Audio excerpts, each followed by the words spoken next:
Shalom, sebelum kita mendengarkan firman Tuhan, kita berdoa. Ya Tuhan Allah kami, hingga pada saat ini kami masih merasakan kasih-Mu ya Tuhan, yang selalu menemani kami di setiap perjalanan hidup kami. Terlebih jemaat-Mu banyak melakukan perbuatan-perbuatan yang tidak Engkau inginkan. Tetapi oleh firman-Mu saat ini, diri kami hendak diingatkan atas dosa dan kesalahan kami. Kuatkan kami Tuhan melalui firman-Mu yang akan bekerja dalam hidup kami. Dalam nama anak-Mu Yesus Kristus kami berdoa dan mengucap syukur.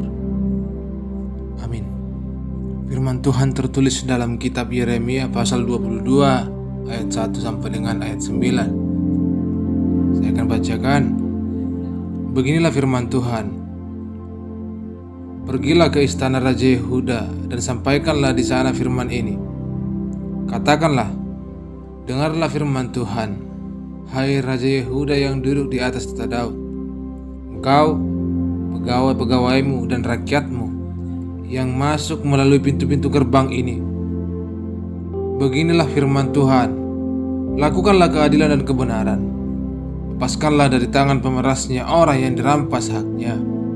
Janganlah engkau menindas dan janganlah engkau memperlakukan orang asing, yatim, dan janda dengan keras.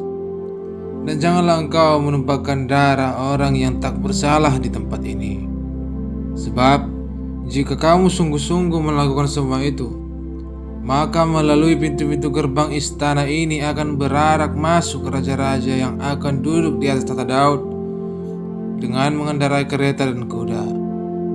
Mereka itu pegawai-pegawainya dan rakyatnya. Tetapi jika kamu tidak mendengarkan perkataan-perkataan ini, maka aku sudah bersumpah demi diriku sendiri. Demikianlah firman Tuhan, bahwa istana ini akan menjadi reruntuhan. Sebab beginilah firman Tuhan mengenai keluarga Raja Yehuda.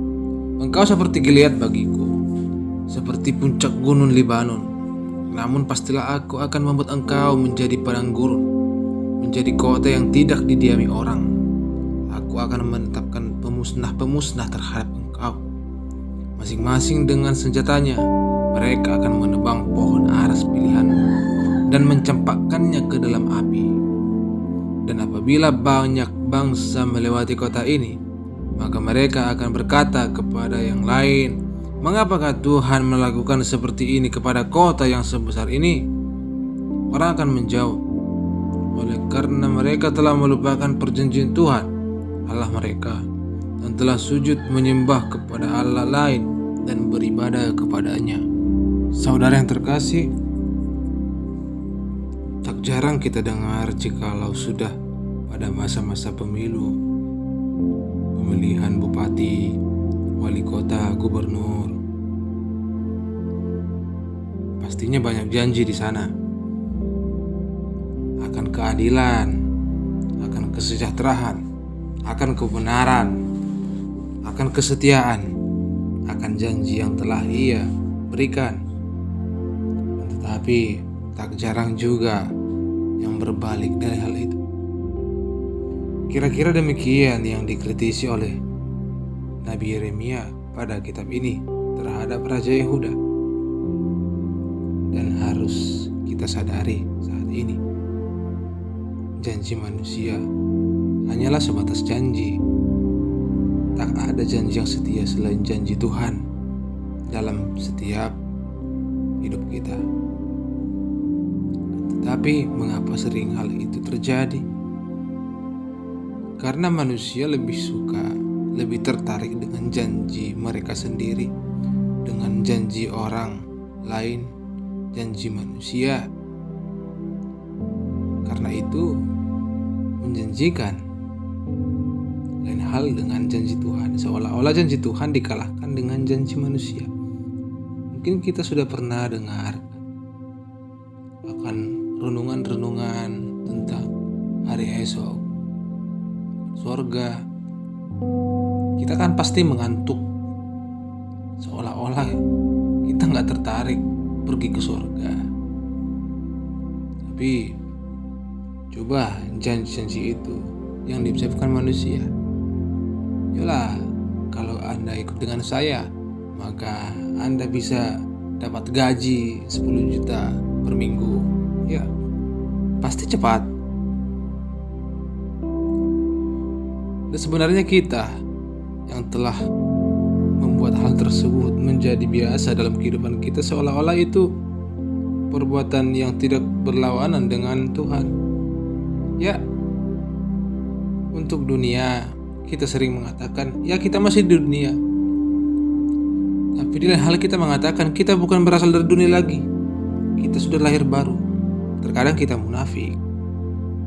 Di mana posisinya sekarang? Selalu ada pembenaran untuk melakukan hal-hal yang tidak benar. Ya, baik dan benar itu dua hal yang berbeda. Hal yang baik belum tentu benar, akan tetapi hal yang benar sudah pasti baik bagi Tuhan. Apa demikian? Contoh, jika ada seorang yang dikejar-kejar penjahat, seorang ini akan hendak dibunuh, maka dia berjumpa dengan kita. Pastinya kita juga menolong dia. Saat yang mengejarnya bertanya kepada kita kemana dia pergi. Kebohongan menutupi kesalahan orang, hukuman atas orang. Ya, itu baik, tetapi itu bukanlah kebenaran. Karena kita tak tahu apa rencana Tuhan akan hal-hal yang akan terjadi seperti itu. Seperti berjudi, main togel. Kami tak pernah katakan itu salah. Dan kami bisa katakan itu baik. Akan tetapi itu bukanlah kebenaran. Sangat banyak sekarang agama-agama, seluruh agama pastinya mengajarkan kebaikan, tetapi belum tentu mereka mengajarkan kebenaran. Tapi kita harus percaya, pengikut Yesus diajarkan akan kebenaran, bukan sekedar kebaikan. Baik bagi manusia belum tentu itu baik bagi Allah. Dan apa yang benar bagi Allah seolah-olah itu tak baik bagi kita. Itu sebabnya banyak para penantang-penantang seperti di kitab kita. Saat kita sudah boleh berkuasa seperti Raja Yehuda, sudah duduk dalam tahta, maka kita lupa dari siapa hal-hal itu berasal. Firman Tuhan hendak selalu mengingatkan kita setiap saat, seperti yang telah kita berikan renungan setiap pagi. Semua manusia perlu tuntunan firman Tuhan, saudara-saudara sekalian. Siapapun dia, apapun jabatannya, sekalipun ia orang-orang yang dianggap kudus di suatu tempat, di suatu gereja. Kita tahu sering sekali Tuhan mengutus nabinya untuk mengatakan atau menghantarkan suatu pesan kepada suatu bangsa. Biasanya bangsa itu sedang dalam masalah, seperti pada firman Tuhan Nabi Yeremia ini. Dan mengapa kerap sekali kepada orang-orang yang sedang ada masalah? Jelasnya kita harus tahu bahwa Tuhan tidak jauh saat kita punya masalah. Tuhan memberikan jalan kepada orang Batak melalui datangnya para penginjil Munsun dan Lima. No Man's Land, semua itu telah dirancang oleh Tuhan. Lalu pertanyaan bagi kita, apakah kita merasa tak punya masalah sehingga pada saat itu kita tak butuh firman Tuhan? Mengapa hal-hal tersebut bisa terjadi? Bisa terkatakan karena jikalau kita beberapa telah ditanya akan berdoa. Bagi Anda, apa itu doa? Yang satu mengatakan itu komunikasi, yang satu lagi mengatakan itu adalah menenangkan hati saat ada masalah. Lalu, saat kita merasa tak ada masalah, pastinya kita tidak berdoa lagi. Seolah-olah firman Tuhan, doa hanyalah obat yang hanya kita lakukan saat kita butuh, saat kita punya masalah. Firman Tuhan harus disampaikan kepada siapapun dan selalu diperlukan siapapun, baik yang bermasalah ataupun orang yang tidak dalam masalah sekalipun.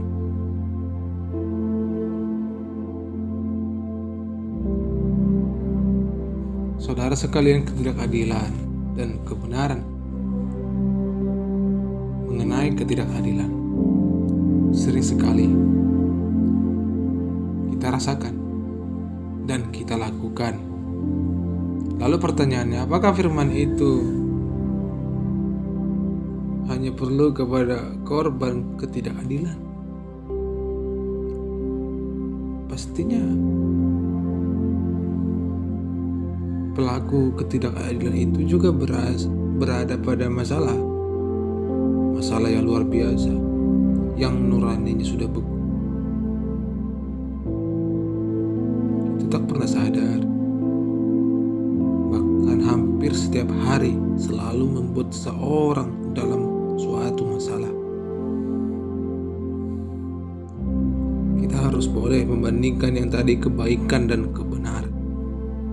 Orang yang baik belum tentu benar, dan orang yang benar tentunya baik bagi Tuhan. Jangan pernah pakai lagi sudut pandang manusia jikalau kita berbicara tentang kebenaran.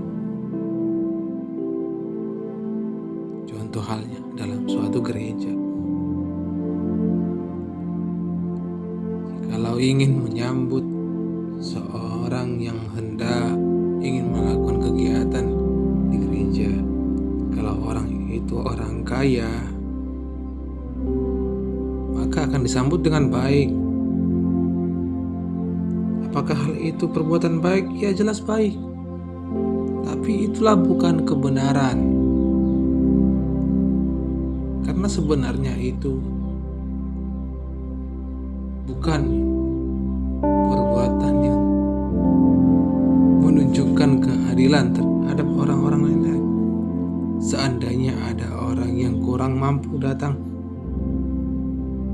mungkin kita tak perlu ladeni.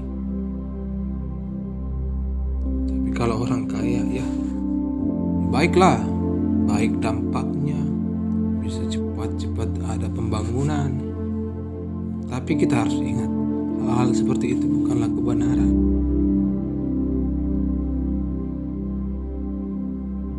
Terkait keadilan, kita sering sekali salah. Seolah-olah saat kita memberikan seseorang 10 buah sesuatu, maka ia juga harus memberikan kita 10. Saat kita sama-sama bekerja, maka semua harus bagi rata. Tidak selamanya keadilan itu sesuai seperti angka. Tetapi Tuhan yang Maha Adil, dan kita sadari bahwa setiap orang memberi atas berkat yang Tuhan berikan kepadanya tak sama. Tetapi tanpa sesuatu kekurangan apapun, kita semua diperlengkapi. Tak perlu kita merenungi, meratapi bahwa mengapa berkat orang-orang yang sering saya lihat di samping rumah saya lebih hebat. Apa salah saya, Tuhan? Tidak adil seperti ini. Jadi masalah ketidakadilan bukan masalah lebih banyak pada siapa dan pada siapa, tetapi kita masih dicukupkan oleh kuasa Tuhan yang selalu bekerja di dalam kehidupan kita, yang selalu menopang hidup kita sampai saat ini. Kita selalu dengarkan atau nyanyikan lagu Tuhan tak pernah janji langit selalu biru, tetapi Dia berjanji selalu menyertai. Tetapi setelah lagu tersebut, kita lupa apa yang baru saja kita lontarkan melalui lagu itu. Kalau ada masalah, kita inginkan semua mulus. Jikalau hal itu tak tulus berjalan, maka bersungut-sungut. Padahal saya sudah berdoa kepada Tuhan, kok begini, kok begitu. Seolah-olah ada orang-orang yang ingin mengganggu segala rencana. Tapi kita harus ingat, itu rencana Tuhan yang akan lebih baik dalam kehidupan kita. Kita tak tahu apa yang baik dalam diri kita sebenarnya. Sekalipun itu tahu, tapi Tuhan yang lebih tahu. Dan kita mengingatkan kepada kita terkait dengan keadilan dan kebenaran. Ayat 3, lepaskanlah dari tangan pemerasnya orang yang dirampas hak. Janganlah engkau menindas dan janganlah engkau memperlakukan orang asing, yatim dan janda dan keras. Dan janganlah engkau menumpahkan darah orang yang tak bersalah di tempat ini. Perbuatan-perbuatan demikian seolah-olah itu baik bagi orang-orang yang melakukannya. Ya, jikalau saya disakiti, maka saya boleh saja menyakiti balik, dan itu baik menurut manusia, baik untuk kepuasan diri. Menindas para penguasa, menindas orang-orang yang tidak punya apa-apa. Apakah itu baik bagi mereka? Ya, baik. Mungkin itu hidup mereka. Memperlakukan orang asing, yatim, dan janda dengan keras, pelakunya merasa baik-baik karena itu yang membuat mereka senang. Menumpahkan darah orang yang tak bersalah di tempat ini. Banyak sosok-sosok manusia yang merasa dirinya sudah baik, melakukan kebaikan, dan sebenarnya itu bukanlah kebenaran. Kebenaran hanya berasal dari Tuhan, hanya dituntun oleh Tuhan. Di ayat 5 telah dikatakan, tapi jika kamu tidak mendengarkan perkataan-perkataan ini, maka aku sudah bersumpah demi diriku. Demikianlah firman Tuhan bahwa istana ini akan menjadi reruntuhan. Dikatakan demikian firman Tuhan, istana menjadi reruntuhan. Untuk kehidupan sekarang kita boleh tarik istana dalam teks ini adalah suatu perikop yang sempit dan dihubungkan dengan apa yang terjadi pada saat ini. Mulai dari 2019 sampai dengan saat ini, dunia semakin runtuh. Kita hanya mengeluh kepada pemerintah. Demikian peraturan-peraturan dan lain sebagainya. Dunia semakin runtuh. Mengapa demikian? Apakah itu di luar kendali Tuhan? Jelas itu bukan di luar kendali Tuhan. Tuhan tahu apa yang akan terjadi kelak. Mengapa terjadi hal-hal sekarang ini? Karena banyak orang-orang yang serakah, yang merampas hak-hak sesamanya. Penindasan secara tidak langsung, memperlakukan orang asing, orang miskin. Yang terjadi pada saat ini sungguh sangat keras, sangat pahit oleh perlakuan orang-orang yang tidak punya nurani. Nurani yang sudah seperti batu. Tapi kita harus ingat, hal-hal tersebut tidak akan berjalan lama jikalau kita selalu berpegang kepada Tuhan. Hendaknya pandemi ini bukan jadi alasan bagi kita untuk menutupi kemalasan kita, untuk mengurangi mengurangi waktu kita bersama Tuhan. Dan ternyata waktu kita jauh lebih banyak di luar sana. Kegiatan-kegiatan yang bisa menyenangkan hati kita. Tapi jika lu ditanya, mari beribadah. Bagaimana mau beribadah? Pandemi makin parah dan lain sebagainya. Keluar tidak pakai masker. Jawaban yang baik, tapi itu bukanlah kebenaran. Tetapi firman Tuhan pada saat ini mengenai keadilan dan kebenaran firman Tuhan telah kita dapatkan melalui firman Tuhan pada pagi hari ini. Jangan sampai hidup kita dimusnahkan oleh Tuhan, akan menetapkan pemusnah-pemusnah terhadap kita masing-masing, seperti mereka pada ayat yang ke-7 menebang pohon aras pilihanmu dan mencampakkannya ke dalam api.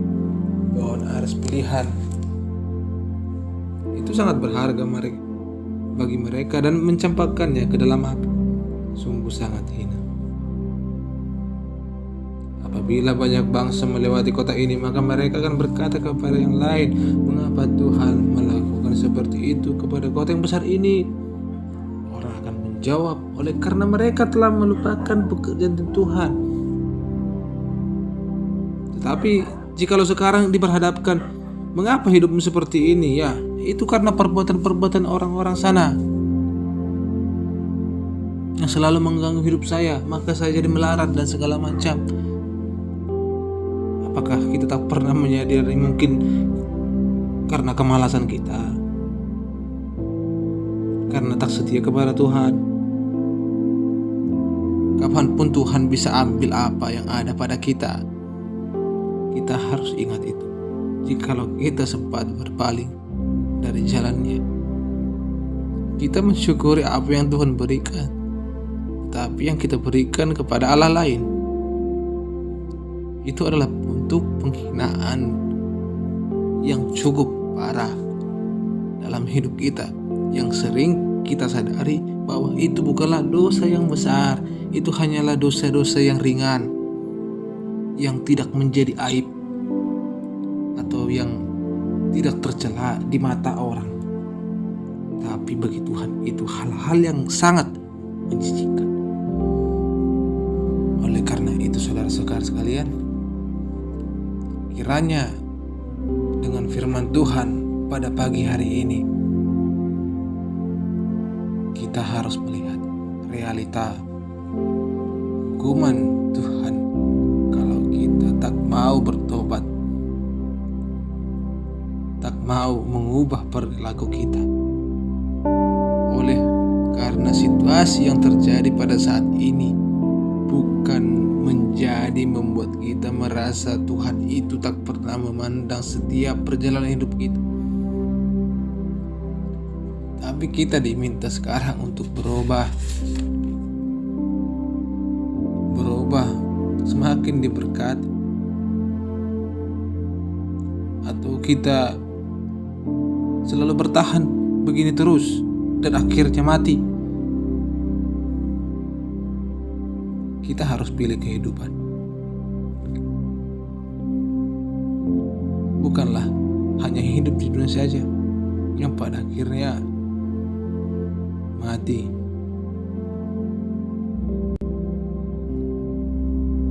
Saudara-saudara sekalian, sampai detik ini Tuhan masih sayang kepada kita. Jikalau adapun kita merasa bahwa kita sudah terlalu jauh dari Tuhan, sekarang kita dipanggil kembali dan katakan sekarang, ya saya mau Tuhan. Lalu jangan pernah tinggalkan dia lagi. Tuhan mengatasi seluruh permasalahan hidup manusia. Keadilan dan kebenaran hanya ada dalam Tuhan, tidak pernah ada dalam manusia. Sekalipun itu ada, itu berasal dari Tuhan. Amin. Kita berdoa. Terima kasih ya Tuhan,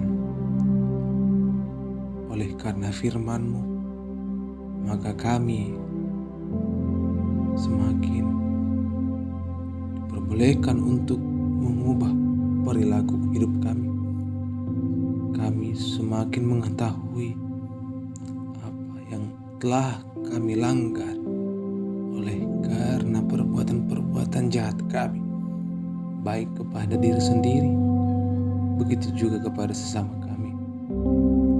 Sehingga dengan firman yang akan bekerja dalam kehidupan kami, menjadikan kami semakin terang dalam setiap langkah kehidupan kami, di tengah-tengah keluarga, di tengah-tengah masyarakat. Ya Tuhan, pimpin kami umat-umat-Mu, sehingga kami semakin berpasrah di dalam tangan-Mu menghadapi apapun yang terjadi pada masa sekarang, masa-masa sulit sekarang ini Tuhan. Engkau tak pernah meninggalkan kami, sekalipun kami